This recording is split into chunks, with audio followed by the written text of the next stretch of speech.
And of course, some of you might.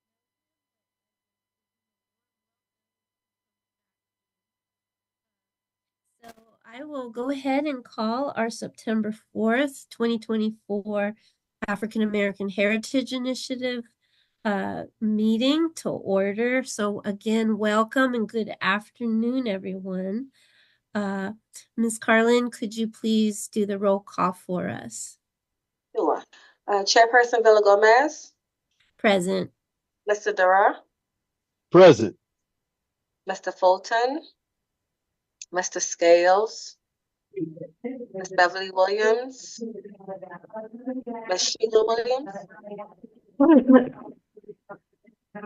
and Annette Wilson. Present. Thank you, Ms. Duncan. So we will now move on to the minutes from our August meeting. Is there any discussion of the minutes? All right, can I get a motion to approve the minutes, please? I move that the minutes be approved. And second? Second. Thank you, ladies. All in favor, say aye. Aye. Aye. Minutes are approved. So thank you all. We'll move on.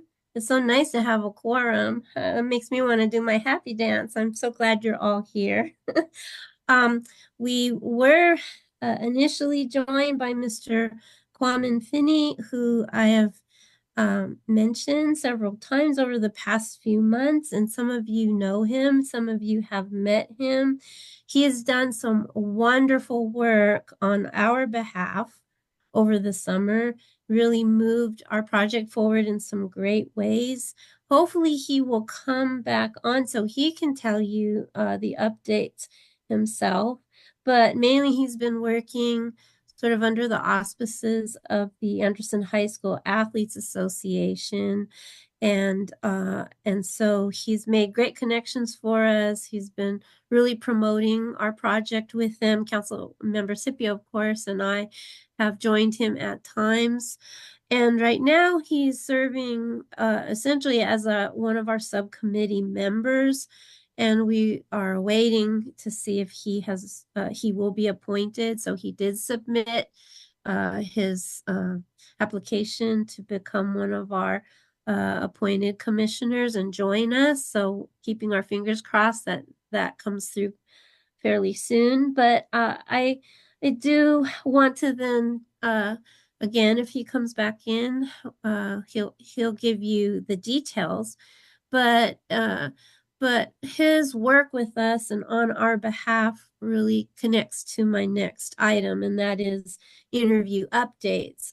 So Mr. Finney has already scheduled, he networked and he scheduled an interview. So we will be doing an oral history interview this Friday morning at the WSSU campus. Mr. Flynn will be joining and filming. So obviously then he will be able to edit and put the interview right up immediately for us after it's edited. So Mr. Finney has asked a gentleman by the name of Rudy, who's a member of the Anderson High School Association. And so Rudy is eager to share his oral histories with us. So Mr. Flynn, I should say, sends his regrets, but he is there always to support us. And so we will on Friday morning at 9 a.m. be recording this interview with Mr. Rudy in the media lab. So I think the tech situation and the sound will be nicer there in the library's media room. And so it's my hope that as we move forward this fall and into the winter, that we can schedule as many of these as possible. Wednesday mornings would be perfect. Monday mornings, Wednesday mornings. But we've really pulled this together very quickly. We sort of started brainstorming earlier in the week. And so I just want to encourage you, if you if you just know somebody, you meet somebody, you see somebody that you've known for a long time and you tell them about AHI, we can try to get these scheduled and, get parking for people, etc. And I think that media lab situation is great. Then we don't have to come to the city and get the equipment and try to figure out where to record. I think the acoustics and all of that would be perfect. So just want to encourage everybody to just keep networking and inviting people to share their histories with us. Then that leads me to my next item, which is our subcommittees. So as you know, the original organization of our commission was set up so that each of us is the chair over a particular oral history and memorabilia collection topic. So for instance, I'm a fine and performing arts. We have education, neighborhoods, churches, etc. So we should all be active in trying to form these subcommittees. The organization of the subcommittees is, not as particular, and there are, I think, no sort of legal frameworks. It really is up to each of us. So right now we can see Mr. Finney as sort of a subcommittee member for all of us because he is just out there really working hard. But I think we should be thinking strategically about how to form and grow our subcommittees. Then in relation to that, I reached back out to Miss Karen Feeney, who is the librarian in charge of the North Carolina room at our central library. Last spring, she expressed a strong interest and support of AAHI, and she also said that she would make available the media room and the community meeting rooms at the central library for us. And so I hope to meet with her soon. I've asked her we're trying to set up a meeting. And so as we grow our subcommittees, then hopefully we could always have this central library space. The parking is easy there, and it's a great location. And I'm hoping we could actually move to a situation where we might have a designated maybe evening once a month so that we could all come together there. So subcommittee members, whoever on the commission would like to come. And so it could be at that time, regular time and space where you can tell somebody, hey, we have this night once a month, and please come out and join us. And that way we don't have to worry about parking or going to someone's house. Now, I know for some of our elders who are not necessarily mobile or have transportation issues, then we might have to be proactive and try to go and pick them up and bring them. So I know that it's not a perfect scenario, but I like to see that we get something regular going, so we host an event once a month, and all who would love to come share their memorabilia and their stories could come out. And I haven't seen the media center at the Central Library, but I trust that they have good acoustics, good recording material, and that kind of thing. So I'm going to keep working on that. I have 2 items left. Next is the open invitation to everyone again to the WSSU Public History Internship class meetings. So this semester, we meet every Friday and meet the advanced interns at 11, and the new interns that I'm training to be public historians meet with them at 1 p.m. So this is a standing invitation if you want to come in and meet them, work with them. If you have ideas about how they can help you with your work, with your subcommittee, etc., let me know. But I would love for you to, I know Annette has met them, and I would love for Mr. Robert and Ms. Sheila to meet them. And then finally, it's the mapping prejudice update. So we are moving forward on mapping prejudice, which right now is sort of our anchor community project. Of course, we had the Undesign the Red Line a few years ago. We had the We Built This Black Architects exhibition in the spring. And so we know these kinds of projects, it's wonderful as we collaborate. It takes a lot of planning and time and energy, but it's great. And it brings visibility and I think affirmation and validation to the work that we do here.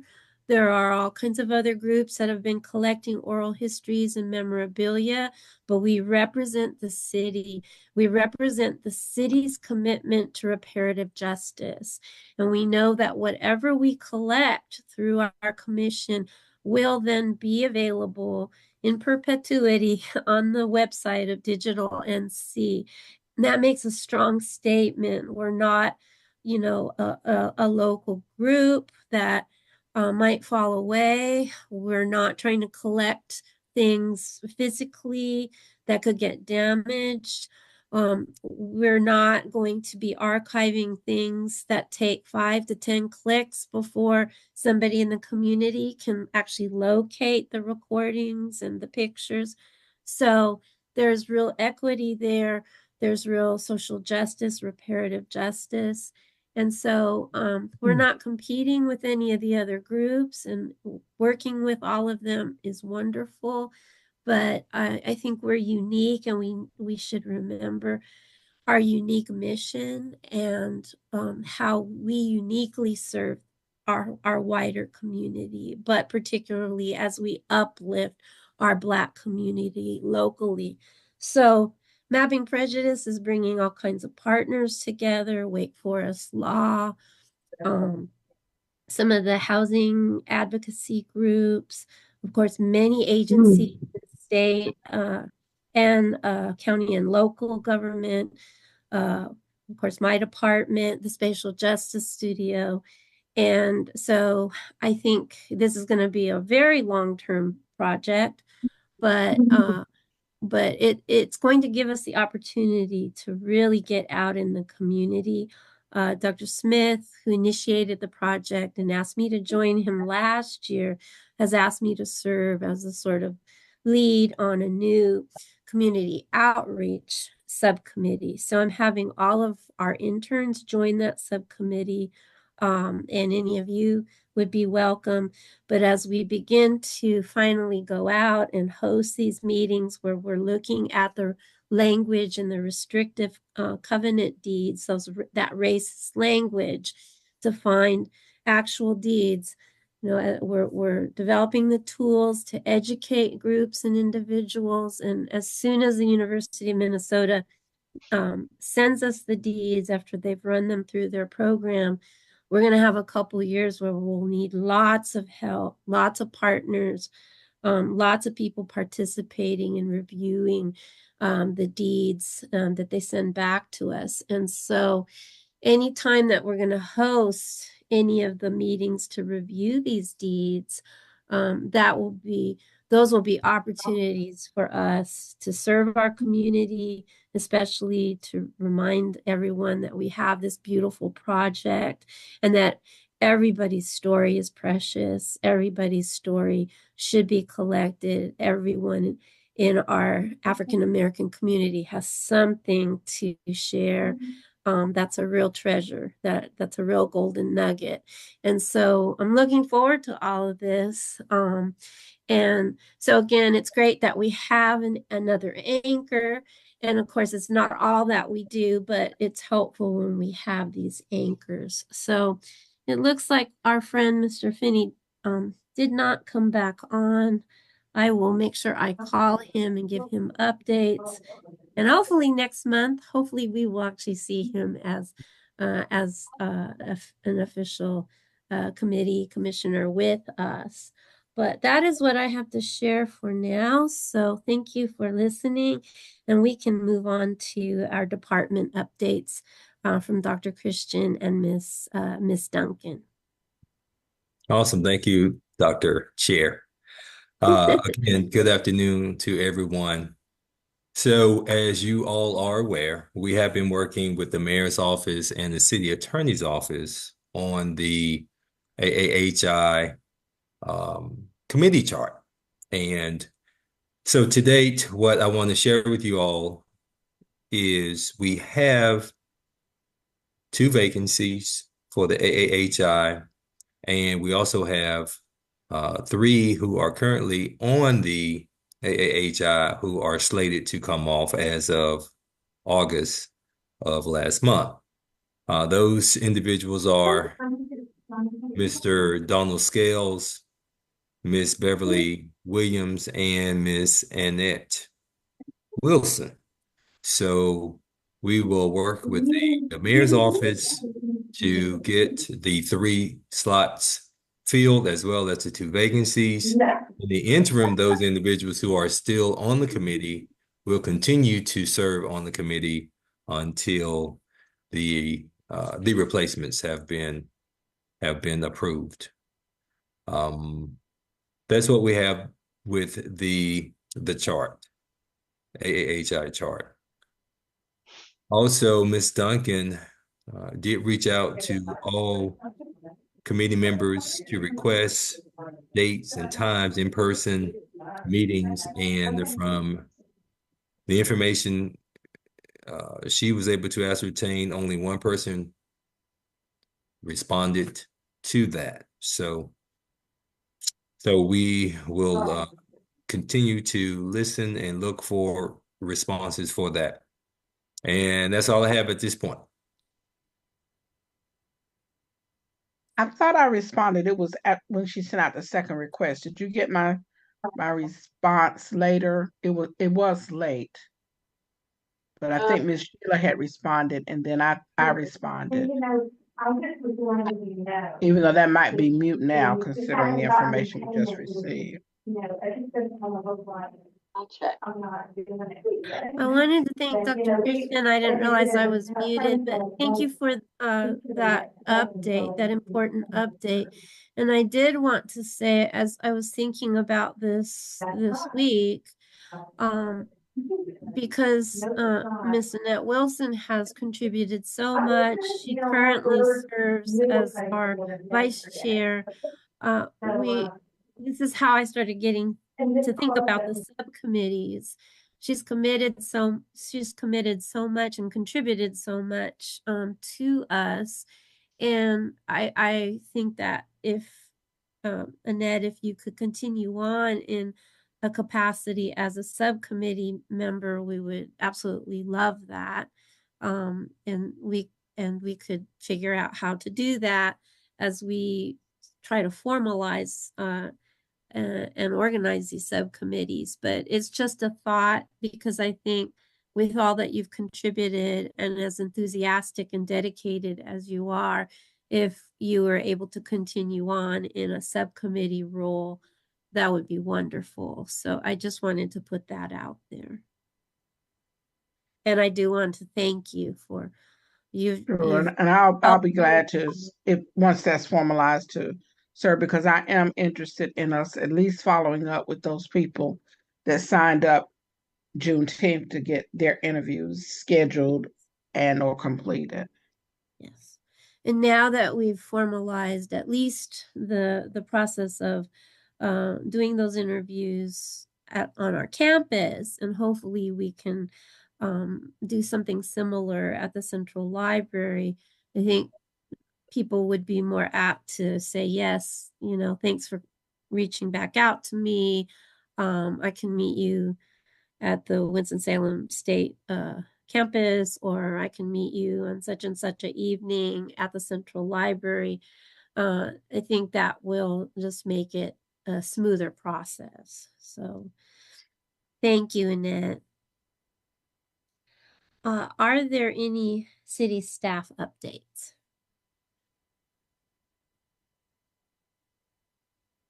No additional updates at this time. Thank you, Dr. Christian. You're welcome. Well, we're doing well on time, even after getting started 10 minutes late. we have plenty of time for discussion, thought. I do want to share something that Mr. Finney mentioned to me this morning. And he noted that, of course, right now we're on Channel 13, and he watches lots of things on Channel 13 and from city government.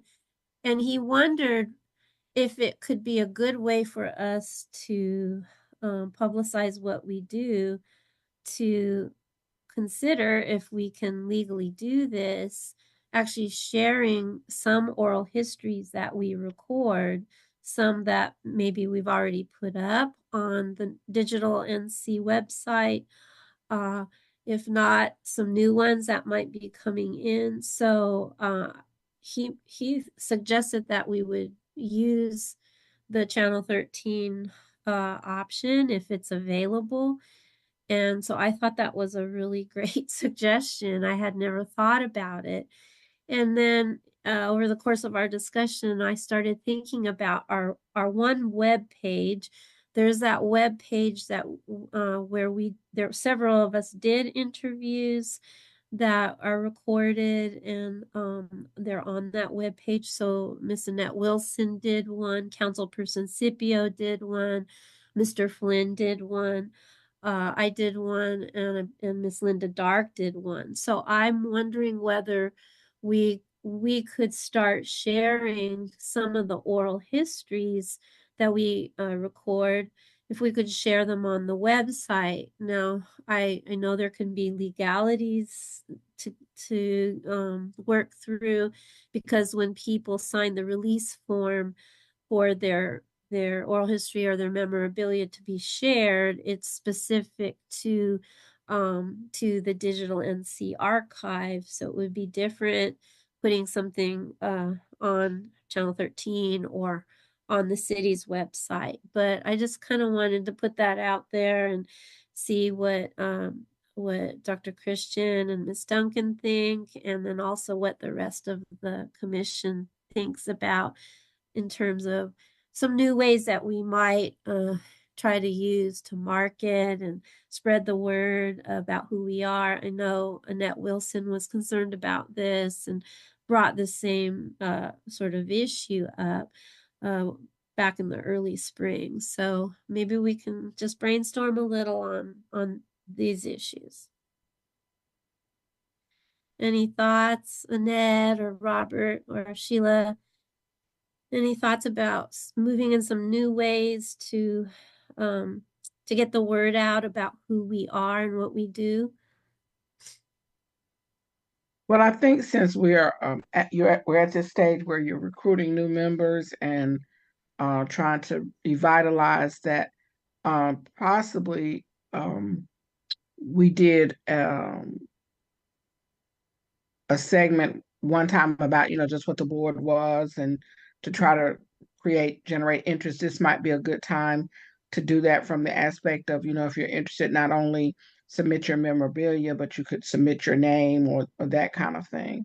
So this might be a good time to do that, since we are in the process of so many vacancies being filled. Put out the mission statement of the board, and let people know what the time commitment would be, and the expectation, and kind of make that like a announcement that goes out seeking participation. Thank you. That's a great suggestion. And I do remember that one of our web pages, I think the city has 2 or 3, or maybe 3 or 4 pages dedicated to AAHI, and one of them has a recording of one of the earliest meetings of AHI before Mr. Robert and I came on board. And I haven't actually listened to that, but maybe we can think strategically about putting one of our monthly meetings, a new monthly meeting, on at some point, if that is the pleasure of the committee, and if that is something that's feasible. Other thoughts or suggestions? I have a question. Yes, sir. So, what are our connections to community organizations, and how do we maintain those connections, or do we need to create new connections? I mean, one of the ways that we might be able to get participation is by aligning our interests with the interests of community organizations. And Right. we may need to do an assessment to find out what community organizations are out there, but it would seem to be essential that we be able to count on community groups, because how are we going to get information about what the AAHI history has been and the participation of African Americans in this county and that sort of thing if we don't have connections? So Well, what can you tell me about that? I think Councilperson Scipio has really been working on our behalf from the very beginning of this committee in that regard. I know when you and I came on board, she gave us a list of all kinds of groups and numbers to call, particularly groups that serve our elders in our African American community. And then maybe a year ago, she updated that, and she had Miss Duncan send that list of organizations and numbers out to everybody. Uh, we we have been strategic in partnering, right? So for instance, when we did Undesign the Red Line, I met regularly with folks from the Winston-Salem Foundation.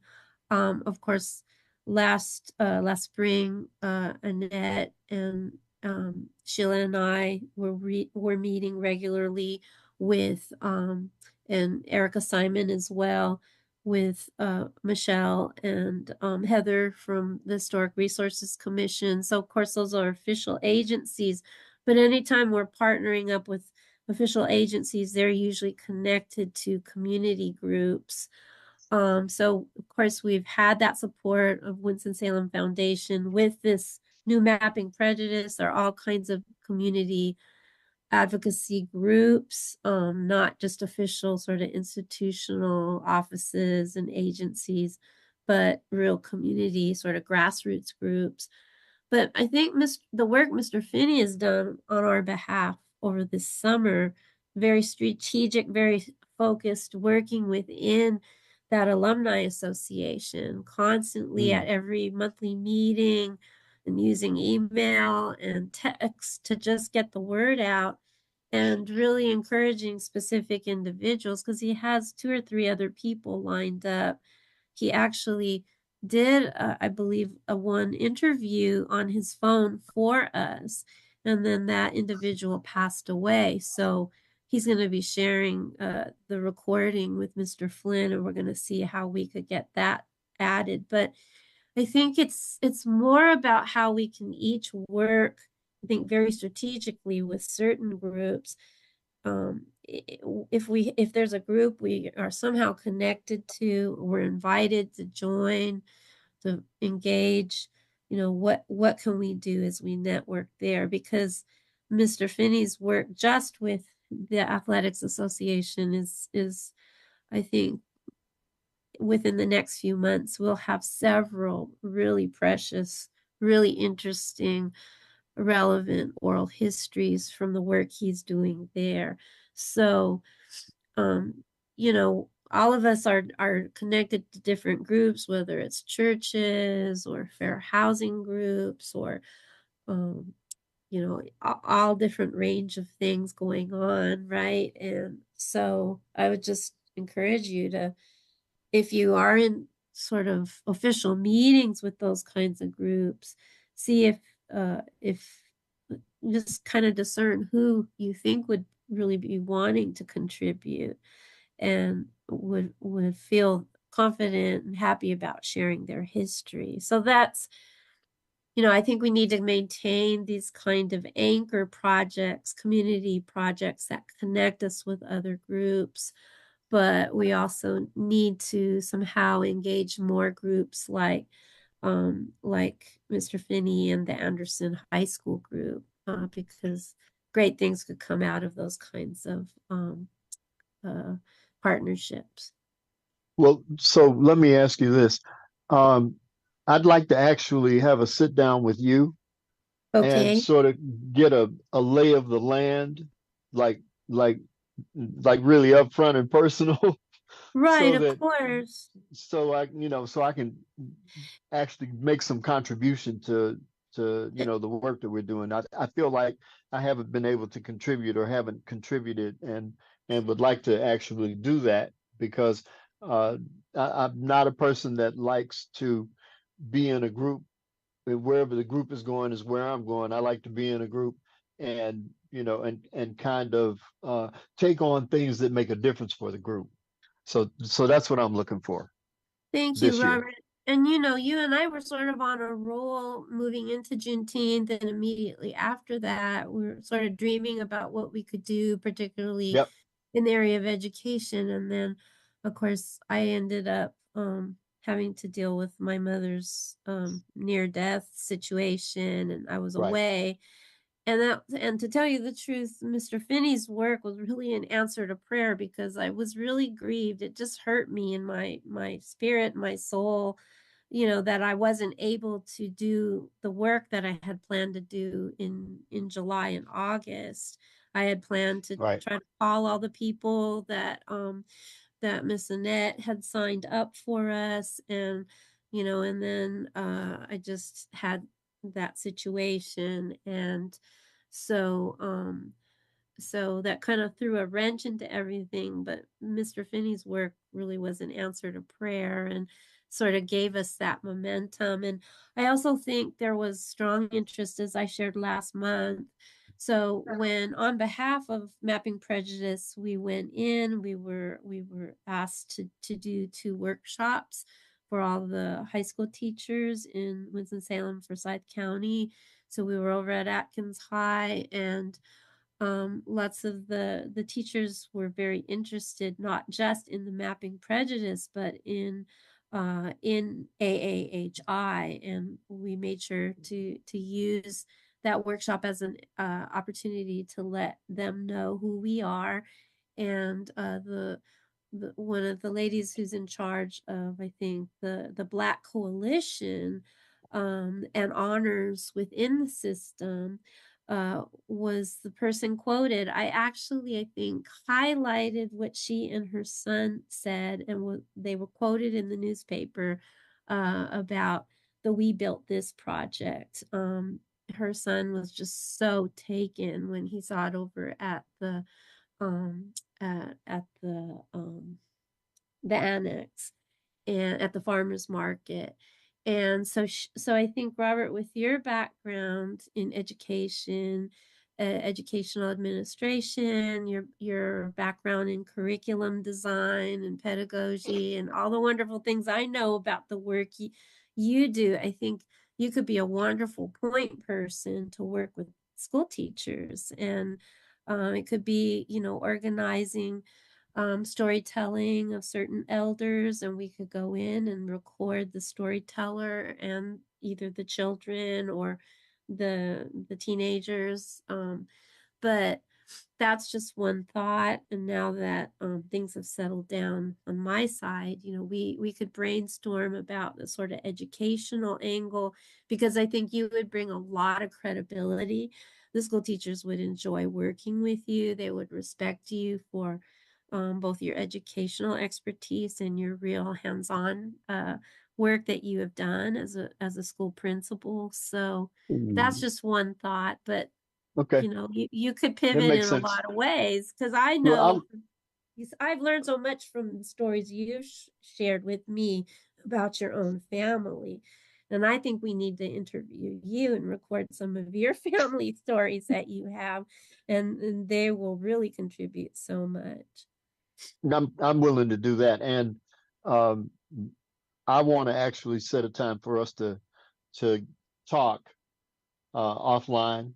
And I Okay. know you got school going, and you got classes, and you got students, and like that. And I don't want to monopolize that, but I do want to have a sit down so we can, um, like bring some meat for the bones of the skeleton that we're working on, right? Because in Yes. a lot of ways, there's plenty of stuff we could, we could generate if we chose a place to start and a direction in which to go. And so in the area that you're talking about, working with community groups, right? So I think I'd like to throw my hat over the wall for that and see if we can, if we can do some things that folks find interesting and that they also find enlightening. So I'll call you. Definitely. That's Okay. perfect. Yeah, Okay. we've had a lot of wonderful brainstorming talks since we've Yeah. worked together. And so I think now is the time. We both feel it, right? So Right. That and boulder is behind us coming down the hill. and when we were in that workshop, I kept thinking, I felt like you were there with us, and I kept thinking, but I wish Robert was really here, in person. But I felt you were with us in a way, so I think that would be one way for you to just really help us because of your own background. So thank you so Well, much. I don't know so much about helping, but there's a contribution I think I could make and a contribution that I think would make a difference. And I'm willing to provide that and to put that in and to work together with, with the community and with folks in the community. Having grown up here and having been, immersed in Boy Scouting, and my father was a scoutmaster and my mother was a librarian, and and I've got all these remnants of things downstairs that talk about Black Winston-Salem, from the inception of Safe Bus Company and, and that sort of thing. So some of that's got to actually benefit somebody because I need to get it out of my basement. So, Well, I mean, whenever I hear your stories, I'm so fascinated. And Miss Sheila, she has fascinating stories. Miss Annette does. Miss Annette shared incredible stories that were right. recorded for the We Built This. And just this morning, Mr. Finney was talking about being a lifeguard. And interestingly, our intern, Miss Annie Gibbs, who was really one of the sort of star WSSU interns with We Built This, she interviewed our two architects, but she's a licensed or certified uh what do you call it, safety, what's the person, lifeguard. She's certified as a lifeguard, and Mr. Finney was certified as a lifeguard and taught children to swim. And Annie had actually wanted to do something for We Built This on Black swimming pools, those kinds of places, rec centers with swimming pools that really serve our Black community. But she found so little material out there. But something like Boy Scouts, swimming, these kinds of sort of parts of culture and that maybe people take for granted now, but these things were segregated. And so I think this is part of the beautiful culture and the local culture that we really have, I think, a big responsibility to get as many stories about that kind of life, that side of life as possible, not just about who is in politics and who went to college and who served as doctors, but the everyday life is so precious. So you're gonna have to give us the story about the Boy Scouts, Robert. There's plenty of those. Well, any other thoughts before we call our meeting today to a close?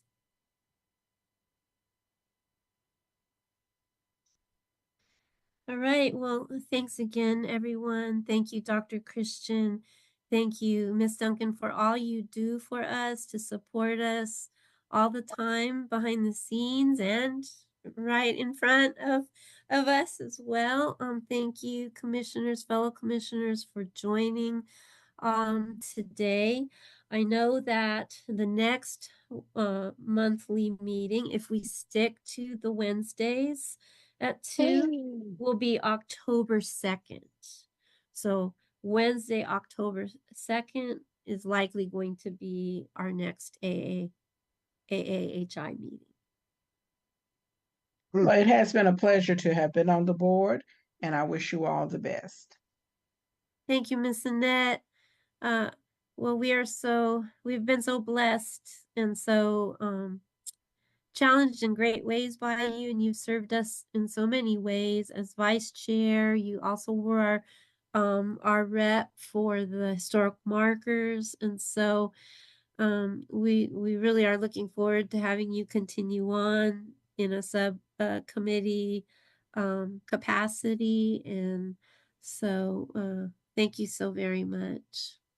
You're welcome. Thank you, everyone. So take very good care. If you need me, reach out. Call me, email me, and I'll get together with you, and we'll get things moving forward. Thank you. Take care. Bye-bye. Bye.